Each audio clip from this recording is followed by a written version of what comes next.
시간에 26장에서 인수합병에 대한 이유를 다 설명을 드렸고, 왜 인수합병이 일어날 수 있느냐? 시너지가 있기 때문이다. 그러면은 어떻게 인수합병 계약을 할 수 있느냐? 돈을 줘서 그 주식을 살 수도 있지만 자기네 주식을 주고 교환을 할 수도 있다. 이제 주식 인수에 대한 이야기를 했고, 그 다음에 그거는 협상에 대한 이야기인데, 그런 협상에 마음이 없으면 어떻게 하느냐? 그래서 공격에 대한 이야기를 했습니다. 어떻게 하면은 상대방을 인수합병을 하도록 만들 수 있을까? 그 다음에 인수합병을 거꾸로 당하기 싫은 사람 입장에서는 어떻게 우리 기업의 경영권을 지킬 수 있느냐라는 이야기를 좀 진행을 했습니다. 그래서 먼저 첫 번째로 요 독소 조항, 포이즌 필과 그다음에 요 시차 임기제 이사회 스태거드 보드라는 두 가지 중요한 방어 수단을 설명을 드렸습니다. 하지만 이 방어를 무조건 하는 게 좋다라는 의미는 아니다라는 점을 여러분들이 꼭 명심을 해야 돼요. 그래서 사실은 인수합병이 일어날 때 인수를 하는 기업의 주주뿐만이 아니라 인수를 당하는 피인수 기업의 주주들도 상당한 혜택이 있기 때문에 사실은 인수합병이 잘 일어나면 일어날수록 좋은 것이다 라고 할 수 있습니다. 여러분들 이게 경제의 일반적인 원리랑 좀 맞닿아서 생각을 할 수 있는데, 경제학에서 항상 강조하는 것은 뭐냐면 어떤 사람은 어떤 물건을 가지고 더 많은 가치를 창출할 수 있고, 반대로 어떤 사람은 그 특정한 물건을 가지고 가치를 창출하지 못하는 사람이 있다면 그 물건은 누가 가져야 되느냐? 더 많은 가치를 창출하고 더 많은 그 애착을 가지고 있는 사람이 가지고 있는 것이 맞다.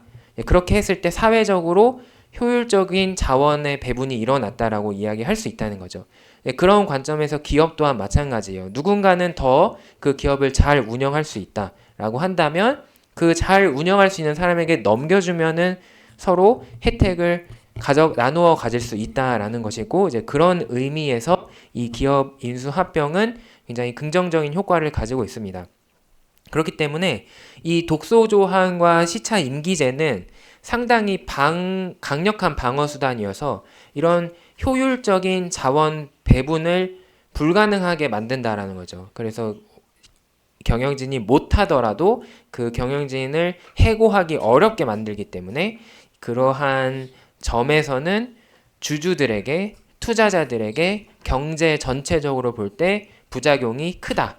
그래서 시간이 지남에 따라 미국 기업들이 이러한 방어 전략을 스스로 포기하는 그런 패턴이 나타나고 있습니다. 그렇게 했을 때 주주들에게 도움이 된다라는 것을 이 사람들도 이해하고 있기 때문이에요. 자, 이번에는 또 다른 방어 수단인데 바로 초다수 결의제 혹은 라고 할 수가 있습니다. 이제 요거는 뭐냐면 우리가 현실의 의사결정은 대부분의 경우 과반수로 일어납니다.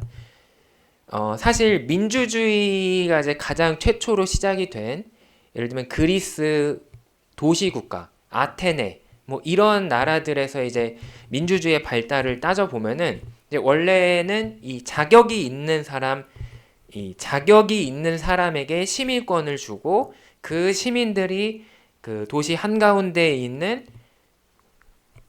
공원 혹은 그 공터에 모여서 우리 국가를 어떻게 운영을 할 것이냐, 우리 도시를 어떻게 운영을 할 것이냐 같이 논의하고 결정을 했었어요. 근데 이제 안타깝게도 여기서 이제 그 자격이 있는 사람이라는 것은 병역을 할 수 있는 건장한 성인 남성만을 의미를 했기 때문에 이제 지금 현대 시점에서는 받아들이기 어렵겠죠. 하지만 어쨌든 그때 모든 시민들이 어쨌든 시민권을 부여받은 사람은 동일한 권리를 부여받고 이제 다 같이 이 도시의 운영에 대해서 참가를 할 수가 있었다. 그게 이상적인 상황이라고 할 수가 있습니다. 사실은. 하지만 현실적으로는 문제가 있어요. 이제 로마의 같은 경우도 로마가 성장을 하면서 처음에 로마가 만들어졌을 때는 왕이 지배하는 왕정 국가로 만들어졌다가 이제 그 그리스와 이런 나라들처럼 배워가지고 왕이 못된 놈이니까 몰아내자 해서 공화국이 되었어요. 그리고 그 공화국이 된 로마는 굉장한 번영을 이루었습니다. 그리고 거기에는 이제 강력한 그 군사적인 힘도 이제 그 밑받침이 되었는데 그 군사적인 힘이 어디서 나오느냐? 시민권을 받기 위한 사람들의 노력이거든요. 내가 이 로마를 위해서 봉사하고 그 대신 나는 로마로부터 시민권을 보장을 받는다. 그리고 나는 보장을 받고 나에게 교육의 혜택이 주어지고 나에게 정치에 참여할 혜택이 주어지고 나의 재산을 지킬 수 있는 혜택이 주어진다. 이것이 로마가 성장할 수 있었던 가장 큰 이유입니다. 그래서 보면은 그 카르타고 한니발이 이끄는 카르타고랑 로마가 전쟁을 할 때 카르타고의 군사가 한니발이 그 군대를 못 끌고 와서 로마에 이제 완전 목 앞인 이 이탈리아에 상륙을 해서 계속 승리를 해요. 근데 전투는 그렇게 계속 한니발이 이겼지만 누가 이겼느냐? 로마가 이겼습니다. 왜? 계속 로마는 그 시민들의 압도적인 그 병력 능력이 있기 때문에. 하지만 반면에 카르타고는 흔히 볼 수 있는 당시에 볼 수 있었던 귀족 위 중심의 국가였거든요. 그렇기 때문에 병역을 할 수 있는 군사 숫자가 적고 그래서 전쟁이 길어지면 길어질수록 그 사람들이 이기더라도 병사를 잃는 만큼 그 사람들은 충원이 안 돼요. 하지만 로마인들은 계속 시민이 불어나기 때문에 너도 나도 로마 시민이 되고자 합류를 하기 때문에 계속 수십만의 군대를 유지할 수 있고 그래서 결국 전투에는 지더라도 전쟁을 승리했습니다. 이렇게 해서 로마가 이제 고대의 지중해 패권을 장악을 한 이후에 공화국을 계속 유지할 수 있었다면 좋았겠지만 그러지 못했죠. 왜 그러냐면 이 민주주의 모든 사람이 정치에 참여한다. 모든 사람이 의사결정에 참여한다. 이것에는 분명한 한계가 있기 때문입니다. 바로 현실의 생업이 바쁜데 어떻게 다 무조건 모두 모여서 이걸 할 수가 있느냐. 어느 정도의 규모까지는 모두가 참여할 수 있지만 이제 규모가 너무 커져버리면 그게 불가능합니다. 그래서 지금 현대의 기업도 그와 비슷하게 가게 되죠. 그래서 주주의 중심을 가지고 주주에게 권리를 보호해서 주주에게 투표할 수 있는 의결권을 주지만 그와 동시에 이 얘네가 모든 건건이 다 관여를 할 수가 없기 때문에 각자 생업이 바쁘기 때문에 전문 경영인을 뽑고 그 전문 경영인이 대부분의 일을 처리를 합니다. 하지만 중요한 일에 대해서는 주주들이 동의를 해줘야 돼요. 근데 이게 모든 사람이 의견이 일치가 될 수가 없기 때문에 결국 과반수로 가자. 50% 이상이 참 동의하면은 이거는 하도록 하자. 왜?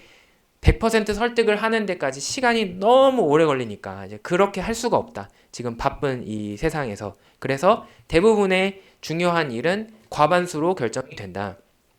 근데 아주 중요한 문제에 대해서는 그 49%를 버리고 가는 게 타당하느냐라고 문제 제기를 할 수가 있다는 겁니다. 이제 그렇게 해서 나온 것이 바로 초다수 결의제인데 이것은 과반수로는 안 되는 중요한 안건을 정해놓고 그 안건에 대해서만은 과반수가 아닌 그보다 더 높은 기준의 동의를 받아야만 이 일을 진행을 할 수 있도록 제한을 해둔 그런 방법이라고 할 수가 있겠습니다.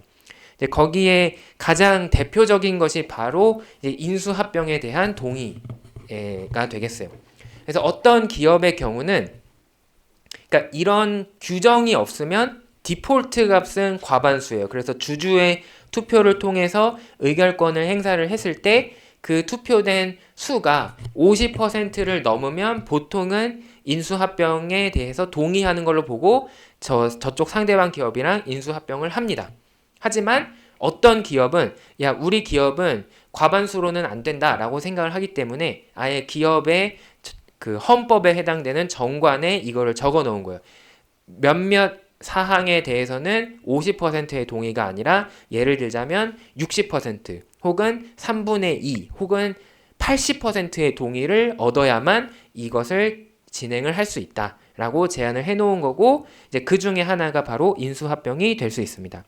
자, 이렇게 하면은 예를 들어서 어떤 기업이 인수합병에 대해서는 66% 혹은 3분의 2 이상의 동의가 있어야 된다라고 하면 이 기업을 인수하고 싶은 인수기업의 입장에서는 통상적인 것처럼 50%의 주식만 사면 되는 것이 아니라 67%의 주식을 사야 되기 때문에 훨씬 더 품이 많이 들겠죠. 훨씬 더 비용이 많이 들 것이고 또 그만큼 주주를 더 설득을 하는 과정이 길어질 수가 있습니다. 이제 그렇기 때문에 인수합병을 당하기 더 어려워질 것이다. 이제 이러한 경우가 있겠습니다.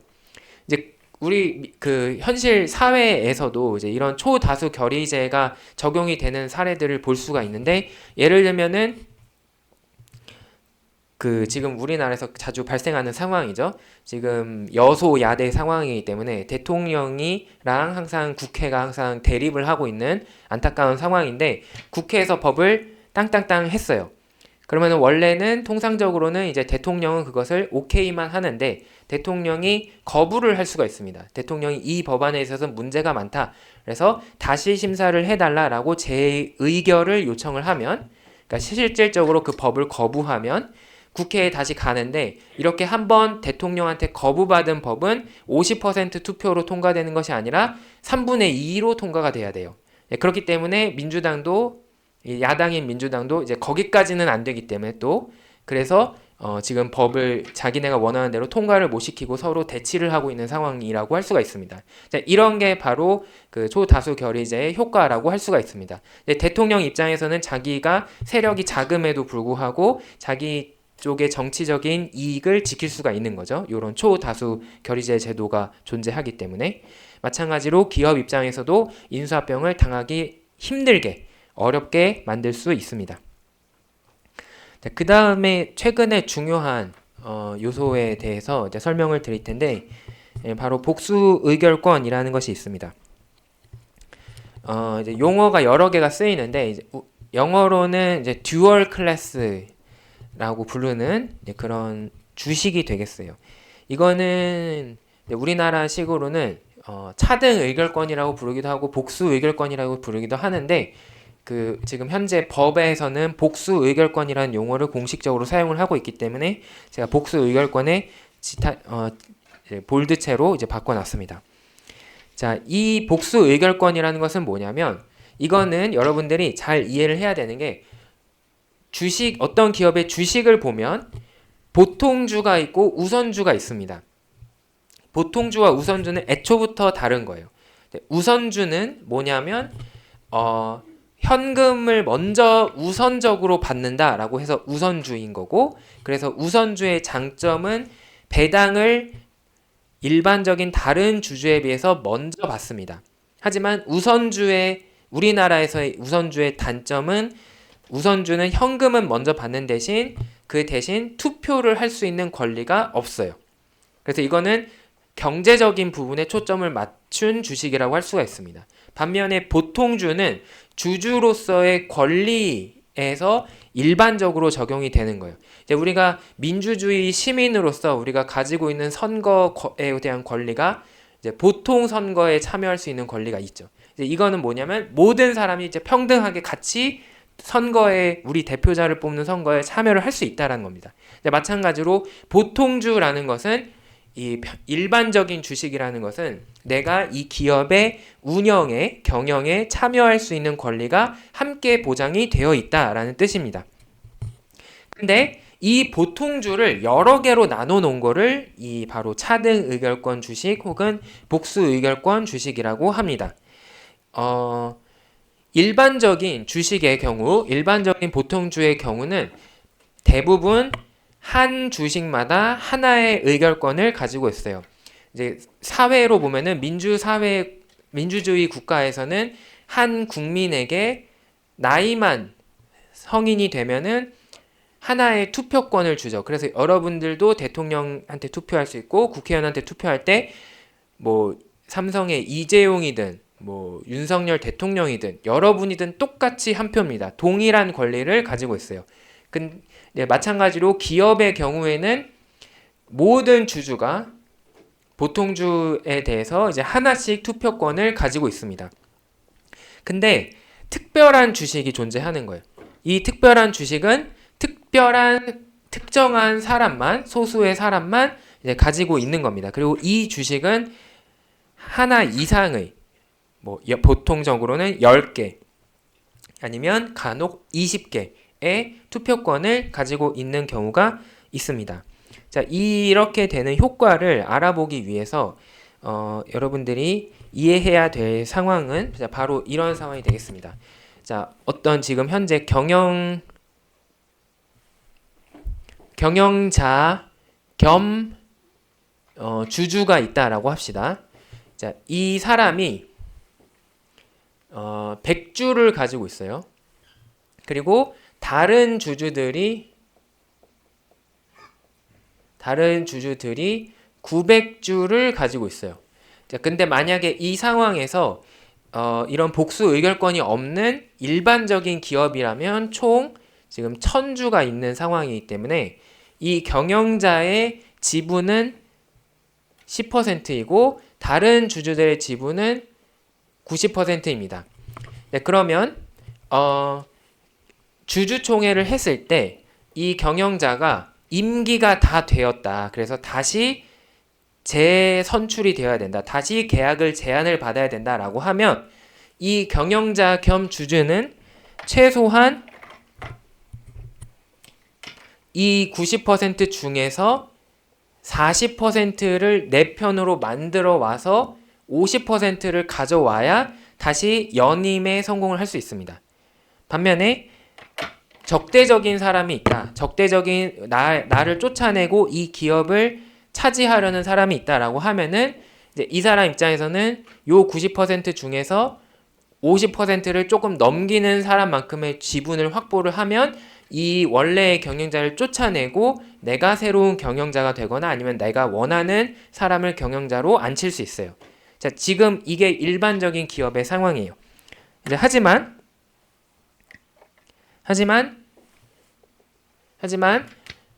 요 복수 의결권이 존재하면 이제 이 상황을 바꿀 수 있습니다. 자, 이제 이 100주가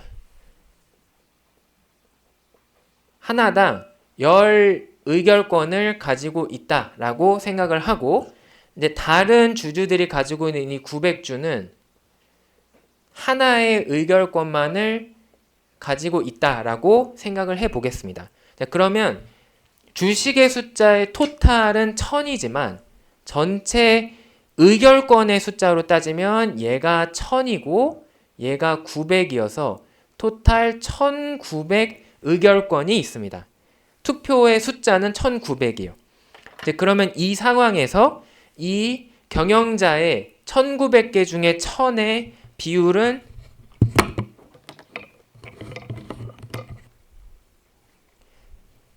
계산을 해보면 이게 52.6%가 됩니다. 그러면 나머지는 자연스럽게 47.4%가 되겠죠.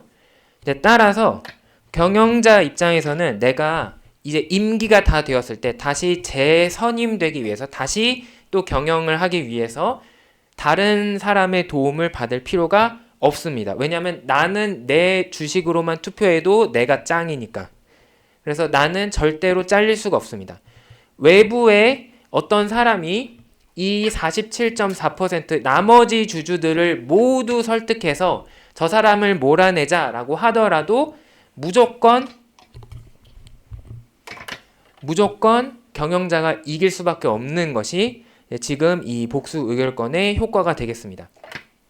자, 그러면 이것도 마찬가지인데, 자, 이런 복수 의결권이 존재하면 사실상 아까 지난 시간에 배웠던 독소 조항과 시차 임기제가 있는 것만큼 혹은 오히려 그 이상으로 이거는 아예 수치적으로 인수합병이 불가능해요. 이 기업이 인수합병이 일어날 수 있는 유일한 방법은 이 경영자가 스스로 물러나고 그 주식을 다른 사람한테 파는 수밖에 없습니다. 그러지 않는 이상 절대 이 경영자를 원래 있는 사람을 쫓아낼 수가 없어요. 이래서 이 복수 의결권은 사실상 인수합병을 차단을 하는 그런 효과가 있습니다. 자, 이러면 제가 말씀을 드렸죠. 인수합병을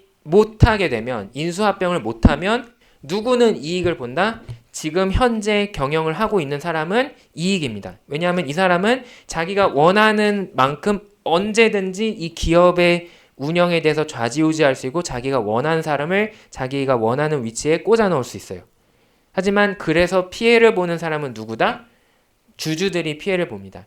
이 10%의 이 주식을 가지고 있는 이 사람 외에 나머지 90%는 이 사람이 자기 멋대로 하기 때문에 화가 나더라도 참아야 돼요. 왜냐하면 절대로 투표에서 이 사람을 이길 수가 없으니까. 그래서 이 복수 의결권 제도는 안 좋다. 결론적으로 말하면 좋지 못하다라는 것이 지금까지의 연구 결과였습니다. 이제 미국의 경우나 아니면은 유럽 국가들, 프랑스, 독일 뭐 이런 나라들의 경우에는 자본주의가 먼저 발달을 해버렸죠. 이미 자본주의가 발달해버린 이후에 이제 선진국이 되면서 이제 제도를 수정을 했어요. 그러다 보니까 그 당시에는 복수 의결권은 안 돼라는 규정이 있을 수가 없었어요. 이제 이런 거를 민간에서 먼저 쓰기를 시작을 한 거예요. 그래서 이런 미국이나 독일, 프랑스 이런 나라에서는 이런 복수 의결권이 자연스럽게 존재를 합니다. 안 될 이유가 없어요. 그래서 존재를 했습니다. 이제 그리고 그렇기 때문에 그런 기업들이 안 좋게 운영이 되었고, 그래서 자연적으로 미국에서 이제 경쟁력 있는 대부분의 기업들은 이 복수 의결권이 없었습니다. 이제 왜냐하면 대부분의 기업에서는 이 복수 의결권이 부정적인 효과를 냈기 때문에 이제 이렇게 하면은 경영자가 무조건 자기 멋대로 하니까 경영자에겐 좋겠지만 결국 주주 입장에서는 손해가 되고, 주주 입장에서 손해가 되면은 이 기업의 주식을 살 이유가 없어져요. 그러니까는 도태가 되는 거죠. 자연 경쟁에서 밀려나게 됩니다. 그래서 이제 미국에서 과거에 그럼에도 불구하고 복수 의결권을 쓰는 기업은 어디 있느냐? 이제 거의 두 가지였는데, 첫 번째, 가족 경영 기업. 얘네들은 복수 의결권이 필요해요. 왜냐하면 할아버지가 아버지한테, 아버지가 아들한테 기업을 승계를 하면서 주식을 온전히 지키고, 그리고 그러면서 내가 계속 원하는 우리 가족이 계속 이 경영을 이어나가기 위해서는 자기네를 보호하기 위한 수단으로 이 복수 의결권을 쓸 수가 있었습니다. 그리고 두 번째는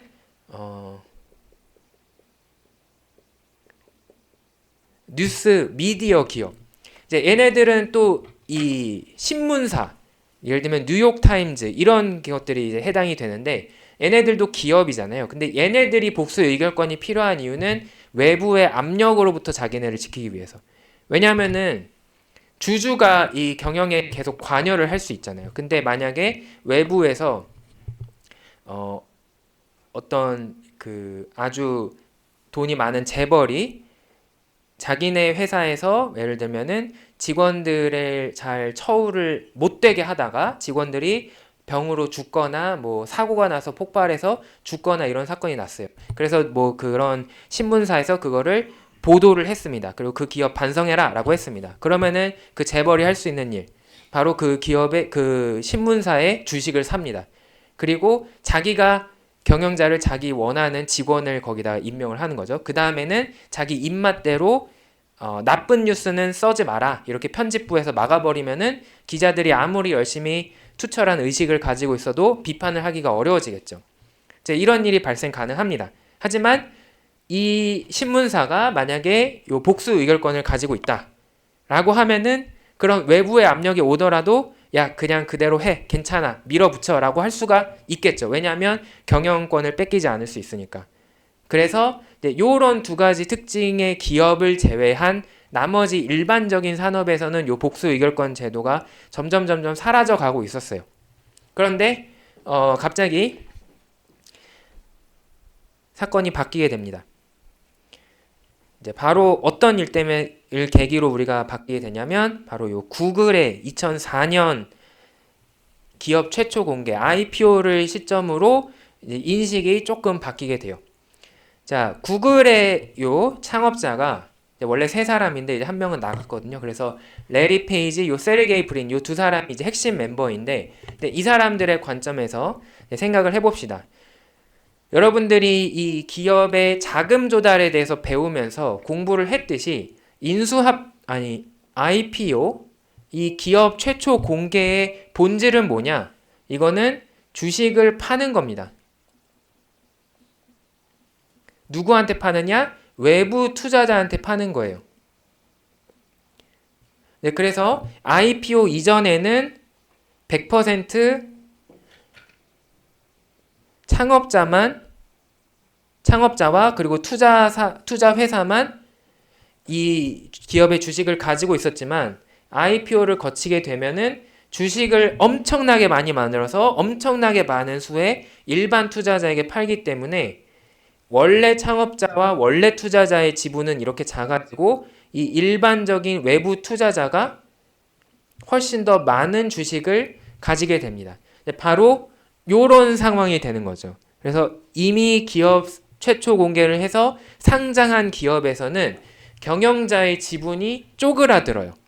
그러니까 이제 이거는 불가피한 선택입니다. 왜 그러냐면 투자를 받아야 우리 기업을 더 키울 수 있기 때문에 나의 지분이 희석이 되는 것을 감수하더라도 투자를 받겠다라고 해서 이렇게 지분을 줄이고 그 대신 다른 사람들한테 주식을 주고 그 대가로 그 사람들한테 자금을 받고 그 자금으로 우리 기업이 필요한 일들을 하는 거죠.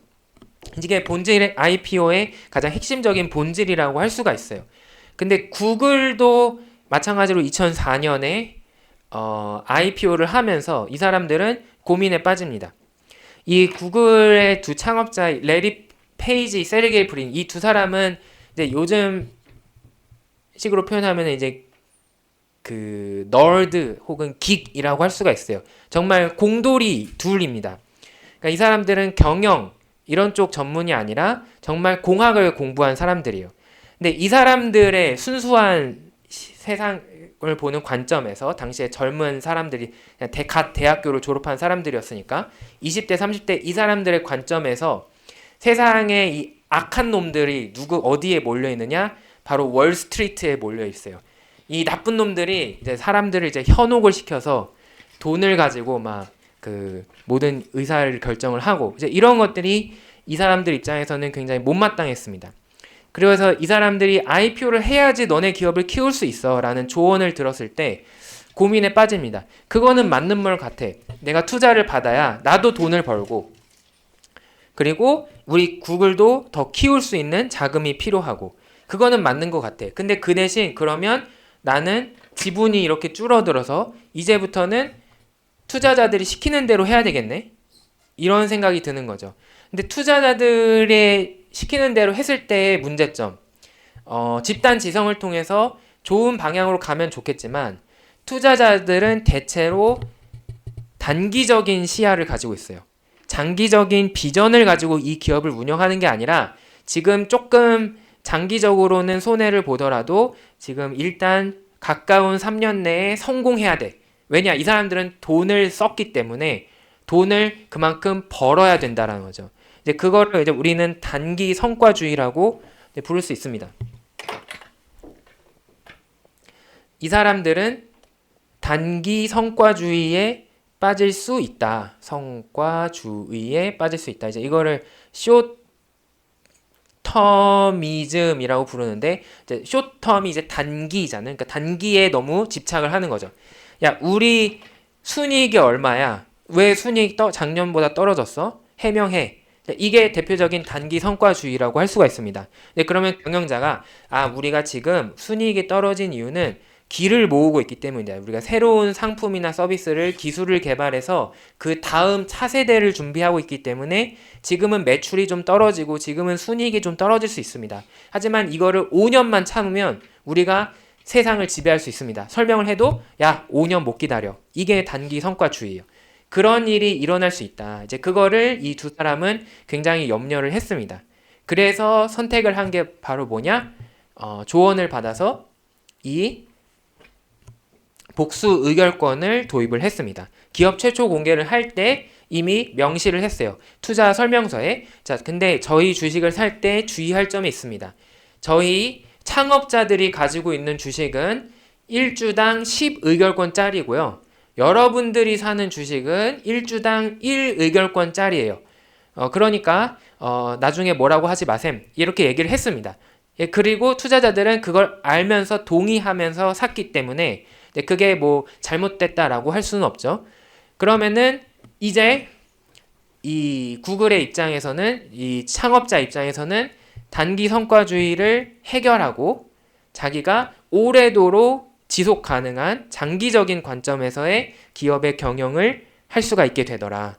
이게 구글이 성공한 모습을 보여주면서 이제 이렇게 비슷하게 창업을 하는 사람들이 굉장히 큰 관심을 가지게 됩니다. 이제 그래서 페이스북, 그다음에 지금은 좀 약하긴 한데 이제 우버와 경쟁을 했던 리프트, 그다음에 그 그루폰 이런 회사들도 다 이렇게 그 복수 의결권을 가지고 창업을 하게 됩니다. 자, 이거는 이제 미국의 이야기예요. 근데 이제 우리나라, 그 다음에 홍콩, 그 다음에 싱가포르 이런 그 상대적인 후발주자 경제의 관점에서 봅시다. 자, 우리나라는 미국이 항상 따라가는 리더와 팔로워의 이제 차이가 있는데, 리더는 내가 성공하면은 모든 것을 독차지할 수 있다라는 장점이 있어요. 그 대신 팔로워의 장점은 뭐냐면 앞서가는 놈의 시행착오를 보고 나는 따라하면 돼요.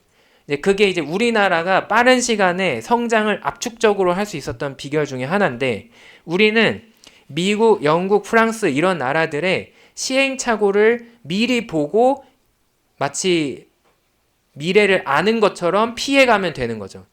그래서 우리나라가 상법을 만들고 그 다음에 이 자본주의 경제 체제를 들여올 때 우리는 선진국의 사례를 참고를 할 수가 있었습니다.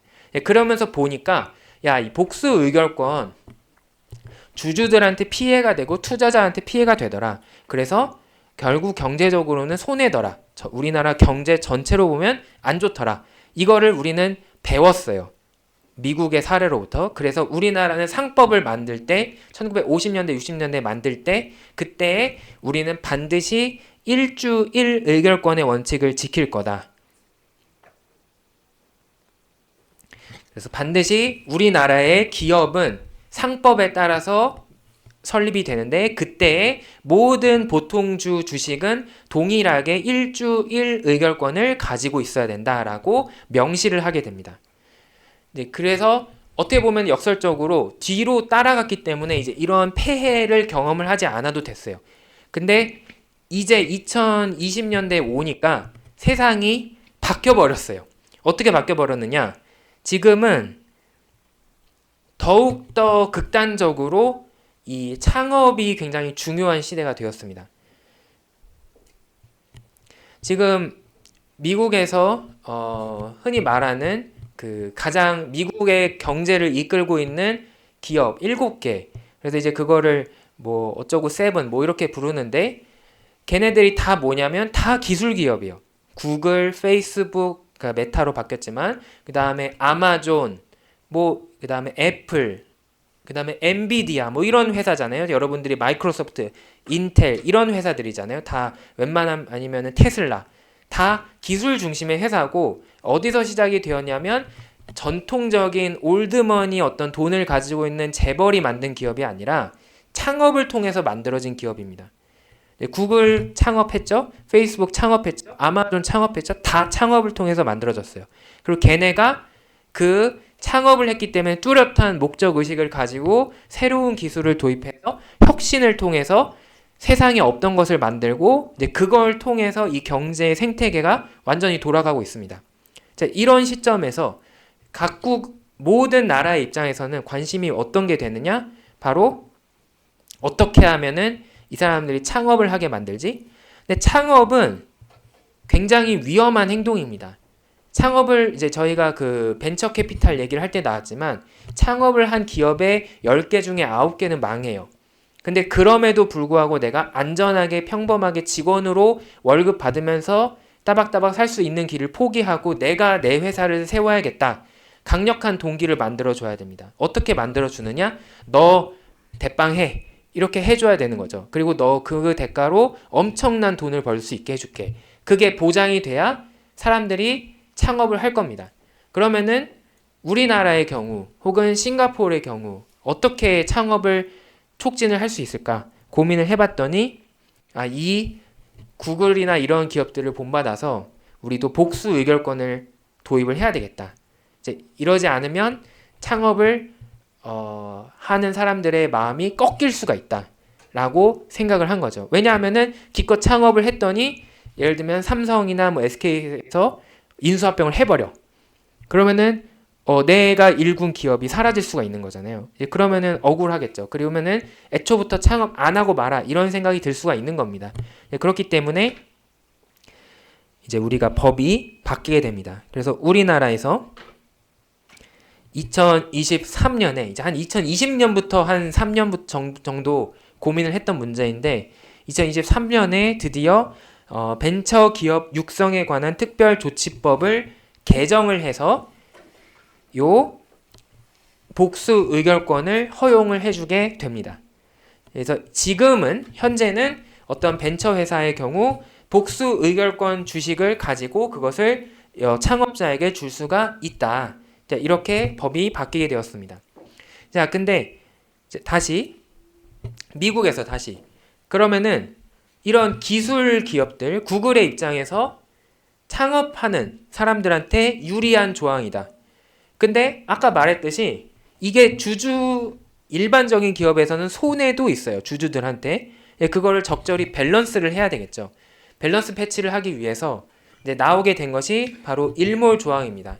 이 일몰 조항은 뭐냐면 특별한 이 상황에만 적용될 수 있는 것은 아니고 어떤 것이든지 법이나 아니면 제도에 대해서 일몰 조항을 만들 수 있는데 일몰은 해가 지는 거잖아요. 그래서 해가 지면은 햇빛이 없어지고 밤으로 바뀌듯이 법이나 근데 일몰은 항상 정해진 시간에 일어나죠. 이제 하루 24시간을 주기로 해가 떴다 지는 것은 이제 자연스러운 순리예요. 그래서 마찬가지로 이 일몰 조항은 어떤 것을 의미하냐면 어떤 법이나 조항이나 어떤 규정이 시간이 되거나 어떤 특정한 조건이 맞아지면은 자연스럽게 소멸되도록 하는 제도가 되겠습니다. 이제 우리나라에서 일몰 조항이 쓰였던 대표적인 사례가 뭐가 있냐면 여러분들 사는 핸드폰에 대한 단말기 통신법, 흔히 줄여서 말하는 단통법에 일몰 조항이 있어요. 단말기 통신법에서 말하고 싶었던 건 뭐냐면 핸드폰을 살 때 사람들이 그냥 여기 있는 대리점을 가서 얼마예요 해서 사는 것이 아니라 어두운 곳 음지로 가서 사면은 이거 오히려 핸드폰 사면서 공짜로 사고 돈도 받는데 라는 현상이 있었죠. 저도 좋아하긴 합니다. 왜냐하면 이제 너무 핸드폰이 비싸니까. 그래서 알아봐서 사는데 근데 이러면은 이 정보를 찾을 수 있는 젊은 사람은 좋을 수도 있지만 나이 많으신 이제 우리 부모님들이나 할아버님, 할머님은 요 앞에서 이제 눈탱이 밤탱이가 되더라. 이제 손해 봐서 비싸게 사더라. 그런 일이 일어나기 때문에 이제 그것을 좀 없애고자 만들어진 게 단말기 통신법이고 그래서 그런 음지에 보조금을 주지 말고 통신 회사들이 공정하게 경쟁을 하자라는 취지로 만들어졌습니다. 근데 이 법의 장점은 좀 공정한 경쟁을 하자라는 건데 결국 보조금 경쟁을 안 하니까 통신사 입장에서는 사실 손해볼 건 없어요. 왜냐하면 비싸게 팔면 그만이니까. 그래서 결국 경쟁을 저해하는 부분에 대한 염려가 있기 때문에 이 단말기 통신법을 도입을 할 때 일몰조항 3년을 걸어놨습니다. 3년 후에는 이 법안은 자동 폐기된다. 특별히 국회에서 땅땅을 안 해도 3년 후에 없어지는 법이다 라고 해놓은 거죠. 그래서 시장이 안정화된 이후에는 이제 경쟁을 다시 해라 라는 취지로 그렇게 단말기 통신법을 만들었습니다. 마찬가지로 어떤 기업이 만들어질 때 이 기업의 정관에 복수 의결권을 적으면서 복수 의결권이 가능하다라고 허용을 하면서 그와 동시에 일몰 조항을 걸 수 있어요. 이 복수 의결권은 특별한 경우에만 해당이 되고 그거에 해당이 안 되면 자동으로 없어질 것이다 라고 하는 거죠. 그렇게 하면은 복수 의결권의 장점도 얻고 그 다음에 단점을 최소화할 수 있겠다 해서 생기게 되었습니다. 근데 대표적으로 뭐가 있냐면 이거는 이제 제가 미국의 그 96년 이후에 상당한 기업을 전수조사해서 좀 분석을 한 건데 첫 번째는 양도에 기반한 일몰 조항이 있습니다. 경영자한테 경영권, 이 창업자한테 경영권을 보장하는 게 중요하잖아요. 그러면 창업자가 아닌 사람은 별로 필요 없는 거잖아, 장점이. 그래서 창업자가 주식을 팔면 보통주가 되도록 하는 그런 조항들이 많습니다. 그다음에 두 번째는 시간 기반. 시간이 흐르면 처음에는 창업자의 권리를 보장해 줄 필요가 크지만 시간이 지나서 얘가 성장을 이미 해서 대기업이 된 후에는 그럴 필요가 이제 없겠죠. 그렇기 때문에 그때 없애자. 그래서 보통 IPO를 기준으로 요 최초 상장일을 기준으로 뭐 5년 아니면 7년 후에는 복수 의결권이 없어진다라고 적어 놓는 경우가 되게 많습니다. 그다음에 세 번째는 사망이나 아니면은 의사 무능력 상황에 빠지는 경우에 발동이 되는 건데 이 사람이 52% 지분을 가지고 경영을 하고 있는데 갑자기 이 사람이 교통사고가 나서 혼수 상태가 되었어요. 그러면은 경영이 마비가 되겠죠. 그거를 해결해주기 위해서 사망이나 의사 무결권 상태에 들어가면은 이 사람의 주식의 복수 유결권을 제거한다라는 조항이 있습니다. 이러면은 이제 그때 주총을 열어서 새로 경영자를 뽑을 수 있게 이런 조항들이 있겠다. 그래서 미국의 경우에는 이게 자연스럽게 서로 시장에서 발달을 한 거지만 이제 우리는 이 벤처 기업법을 개정할 때 이거를 미국 거를 참고를 했습니다. 그래서 특히 시간에 대한 일몰 조항을 가져왔어요. 그래서 우리나라의 벤처 기업법에서는 이렇게 얘기하고 있습니다. 지금 만들어진 창업이 된 벤처 회사는 복수 의결권을 가질 수 있다. 단 그 기한은 최대 10년으로 하고 창업한 지 10년이 지난 이후에는 걔도 똑같은 일주일 의결권을 가진 주식으로 자동 바꾼다. 혹은 상장을 하면 주식시장에 이제 기업 최초 공개를 하면은 그 시점부터 3년까지만 요 효력을 가진다라고 제안을 해놨습니다. 이렇게 함으로써 처음에 이 초기에 벤처 회사가 성장하는데 아주 중요한 시기에는 창업자의 권리를 보장을 해주고 벤처 회사가 성장을 한 이후에는 이제 일반적인 주주들의 권익을 보호해주기 위한 그런 장치다 이렇게 이해를 할 수 있겠습니다. 그래서 작년에 올해 초에 2024년 요 상반기에 최초로 이 벤처 회사 중에 이 자기네 정관에 요 벤처 기업법을 적용을 해서 복수 의결권을 적용한 사례가 우리나라에도 나왔습니다. 물론 그 기업이 실제로 이 IPO를 해서 주식시장에 올라오기까지는 시간이 걸릴 수가 있겠지만 어쨌든 이제 그런 기업들이 나타나고 있다라는 의미가 있고 이제 그 목표는 뭐였느냐? 창업을 활성화하자였다. 여러분들이 이렇게 이해를 하시면 이제 지금 시사가 어떻게 돌아가고 있는지 충분히 이해하실 수 있을 것 같습니다. 자, 그 다음은 황금 낙하산인데요. 낙하산은 언제 쓰는 거죠? 탈출할 때 쓰는 거죠. 비행기 같은 데서 이제 뛰어내릴 때 사용을 하는 거예요. 그래서 황금 낙하산은 탈출을 도와주는 도구입니다. 이제 어떻게 누구에게 도와주느냐? 근데 금빛으로 돼 있어요. 돈으로 치장한 낙하산이다. 그래서 이거는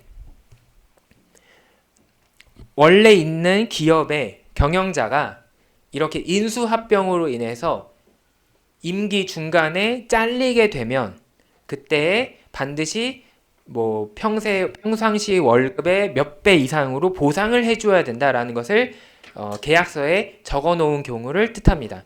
그래서 이렇게 황금 낙하산이 있으면 아무래도 이 경영자 입장에서는 든든하겠죠. 왜냐하면 잘리더라도 나는 그 이상의 한 최소한 3배, 보통 7배에서 10배의 연봉을 받거든요.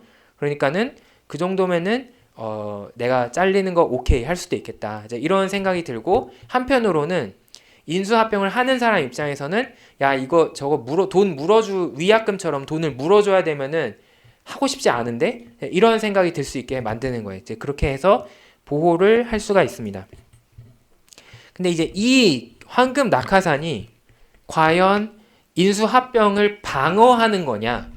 이거는 좀 애매한 부분이 있어요. 이제 연구를 해봐도 잘 안 나옵니다. 왜냐하면 황금 낙하산이 있으면 명시적으로 있으면 이게 방어를 하는 수단이 될 수도 있지만 오히려 촉진하는 수단이 될 수도 있습니다. 왜 그러냐면 방어를 하기 위해서는 이 사람들이 인수합병을 하는 사람 입장에서 야, 저 엄청난 거액의 보상금을 주기가 싫으니까 내가 안 하고 말아. 더러워서 안 한다. 퇴퇴퇴 해야 되는데 이제 오히려 야, 그래? 그럼 돈을 주면 된다는 거지. 돈으로 해결되면 쉬운 거야. 라고 하면서 오히려 나 이거 내가 돈 줄 테니까 나가. 이래 버리는 경우가 있거든요.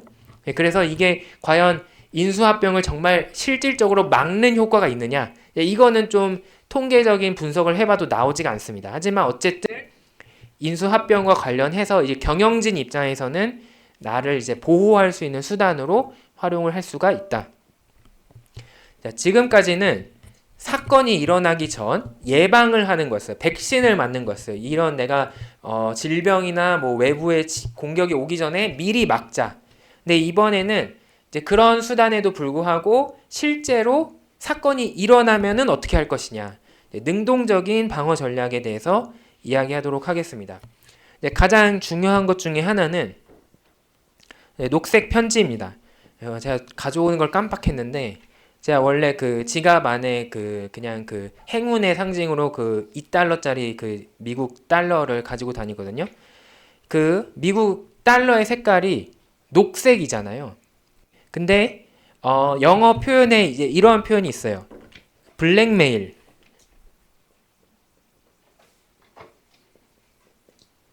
이제 블랙메일이 뭐냐면 협박 편지를 이제 우리가 블랙메일을 보내다 이런 식으로 관용어로 사용을 해요. 그래서 이거는 너 이렇게 하면은 죽는다 이런 식으로 이제 협박을 이제 뭐 마피아나 이런 애들이 하는 건데 이제 거기에서 이제 우리가 요 돈의 색깔과 이제 합쳐가지고 달러는 녹색이니까 그린메일이라는 말로 이제 말을 만든 겁니다. 그래서 요 그린메일은 뭐냐면 너 사간 주식 지분 다시 내놔라고 하는 거예요. 돈 줄 테니까 돈으로 협박을 하는 거죠. 돈 줄 테니까 여기서 꺼져. 이렇게 하는 것이 바로 녹색 편지가 되겠습니다. 네가 지금까지 우리 기업을 인수하기 위해서 샀던 주식 그게 10%든 15%든 그거 내가 돈으로 사줄 테니까 너 여기서 입 닫고 나가라 라고 이제 보내는 것이 바로 녹색 편지가 되겠습니다.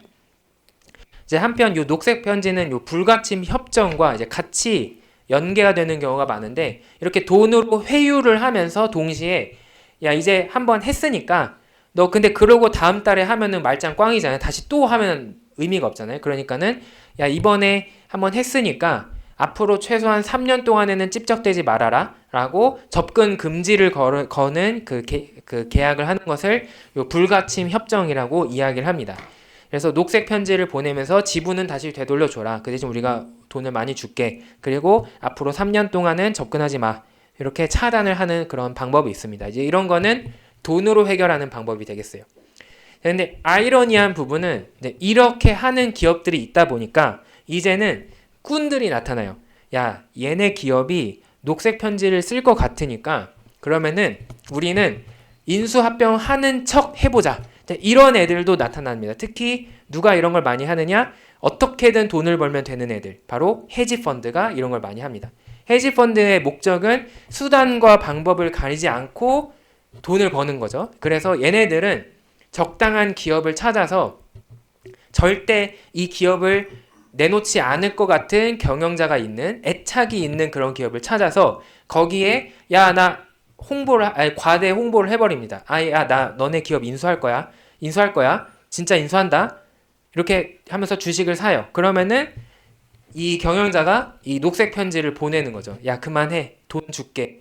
나가. 이러면은 아싸 하고 이제 돈을 받고 다시 지분을 팔고 나가는 겁니다. 그러면은 시세 차익을 누릴 수 있는 거죠. 1배, 2배 이상 이제 비싸게 주식을 다시 되팔아서 시세 차익을 추구할 수도 있겠더라.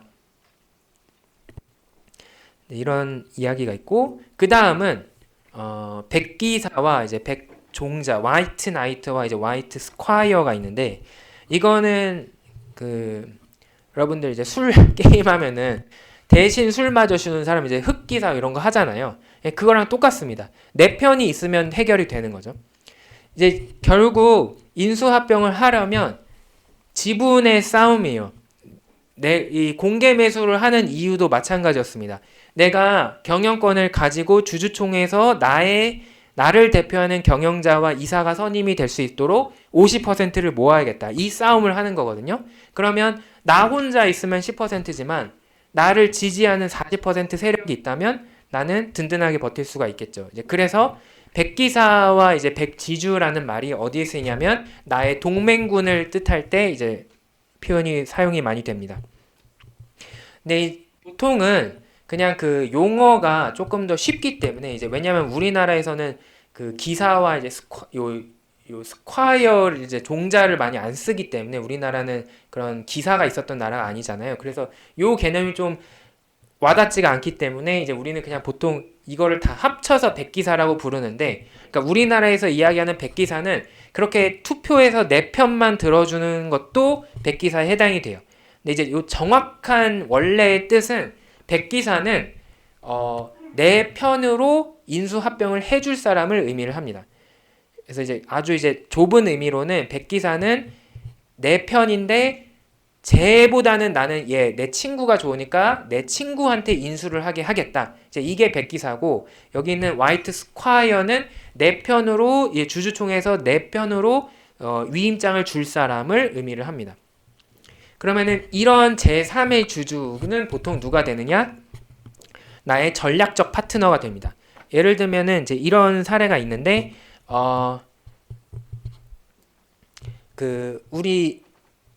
우리 회사가 예를 들면은 그 커피를 이제 커피 잔을 파는 이제 카페 사업을 한다라고 하면은 커피 원두 회사가 우리의 동맹군이 될 수가 있는 거예요. 왜냐하면 서로의 밀접한 관계가 있으니까.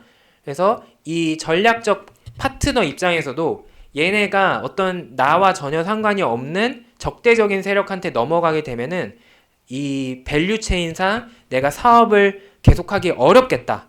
이런 생각이 들면은 야, 차라리 내가 인수를 해야 되겠다. 이런 생각이 들겠죠. 그래서 계속 지금 현재 나랑 친한 경영진을 앉혀놓고 계속 나한테 상품과 서비스를 서로 거래를 할 수 있도록 해야 되겠다. 이런 생각이 들 수가 있는 거고, 이제 그런 사람들이 바로 보통 백기사 역할을 많이 수행을 하게 됩니다.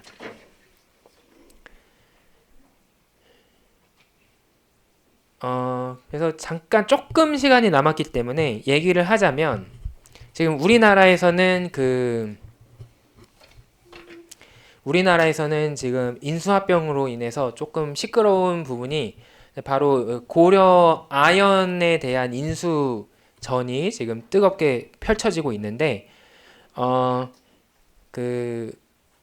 MBK 파트너스라는 사모 펀드와 함께 이제 같이 요 고려 아연을 인수하려고 온 기업이 있고, 반대로 현재 경영진은 고려 아연의 자기네의 이 경영권을 지키고 싶은 그런 관계가 있죠. 그래서 이 싸움이 일어나고 있는데, 이제 그것에 대해서 제가 조금 더 이제 코멘트를 하자면, 이제 물론 결과가 어떻게 될지 모르겠고 뭐 어떤 일이 일어날지는 모르겠으나, 원천적으로 볼 때 이놈이나 저놈이나 사실 상관이 없습니다. 일반적인 주주 입장에서는. 다시 한번 말씀을 드리지만, 경영진이 뭐 자기네가 이 기업을 계속 경영을 해야 되고 이거는 다 자기네 이제 미사 여구일 뿐이고요. 사실 주주 입장에서는 이 기업을 통해서 내가 돈을 벌면 그만이거든요. 그렇기 때문에 고려 아연의 원래 주주 입장에서는 사실은 지금 굿이나 보고 떡이나 먹으면 되는 상황이에요. 왜냐하면 덕분에 주가 올랐잖아요. 그러면 나는 뭐 이걸 가지고 계속 가져갈 수도 있고, 아니면은 이제 충분히 했다 하면은 주식을 팔아서 차익을 남길 수도 있는 겁니다. 이제 그렇기 때문에 인수합병 자체가 주주한테 피해가 된다, 이런 생각은 우리가 이제 그만할 때가 되었고, 그 다음에 뭐 그게 뭐 외국 자본이 있네 뭐 어쩌네 이런 논리에 대해서는 우리가 이제 아직도 자본주의 경제를 아직도 이해를 못하고 있구나. 외국의 자금이 우리나라의 기업에 투자를 한다라는 것은 사실은 좋은 거예요. 그만큼 우리나라에 돈이 들어오는 거잖아요. 그럼 그걸 가지고 사업을 하면 되는 거예요. 우리나라의 사람들 입장에서는. 그렇지만 뭐 투자자의 국적을 따져서 그 사람들이 뭐 어떻게 해코지 할 것이다, 뭐 이런 생각을 할 필요가 없습니다. 그 다음에 세 번째, 사모 펀드가 이제 나쁘다, 아, 얘네는 기업의 사냥꾼이다. 이거야말로 어떻게 보면은 그 경영을 하는 혹은 재벌 사람들이 그 신문이나 뉴스를 통해서 만든 프레임이라고 생각할 수가 있습니다. 근데 왜냐하면은 자기네는 뭐 자기네가 평상시에 기업을 잘못 경영할 때는 뭐 그래도 다시 한 번만 기회를 주세요. 뭐 이러면서 뭐 사모펀드와 같은 사람들을 무슨 되게 나쁜 사람으로 생각을 하는데 사실은 사모펀드가 들어와서 기업의 실적을 개선을 하고 더 좋은 기업으로 만들어야지만 사모펀드는 돈을 벌 수 있어요. 사모펀드는 기업을 망치면 자기네가 다 그거 손해보는 거예요. 근데 자기네가 이렇게 인수합병을 하기 위해서 들어오는 거는 그 기업을 개선을 해서 주가를 올려야지만 그래서 높은 평가를 받아야지만 그 주식을 팔아야 걔네들은 돈을 벌 수가 있습니다. 그렇게 생각하면은 걔네들이 하는 행동이 궁극적으로는 다른 주주들한테 도움이 된다. 이렇게 말씀을 드리고 싶고, 그 다음에 이제 뭐 그 관련해서 이제 우리가 이런 용어들을 실제로 적용해서 볼 수가 있는데, 이제 고려아연의 이제 현 경영진 입장에서 이제 요 백기사 역할을 수행을 할 수 있는 이제 그런 전략적 파트너로 뭐 한화 쪽이나 아니면 뭐 두산 쪽이나 이런 LG 쪽에 이런 그 기업들이 거론이 됐다. 이제 이런 이제 우호적인 지분을 얼마나 확보하느냐, 뭐 이런 얘기랑 연결해서 생각을 할 수가 있겠습니다. 이제 그래서 이 인수합병 문제는 뭐 지금도 더욱더 그렇고 늘 항상 시사 경제 면에서 이제 중요한 부분이기 때문에 여러분들이 꼭 이제 재무나 이제 금융 쪽이 아니다라고 하더라도 관심을 가지면은 굉장히 여러분들한테 도움이 많이 될 주제다라는 점을 말씀을 드리면서 이제 요 장을 마치도록 하겠습니다.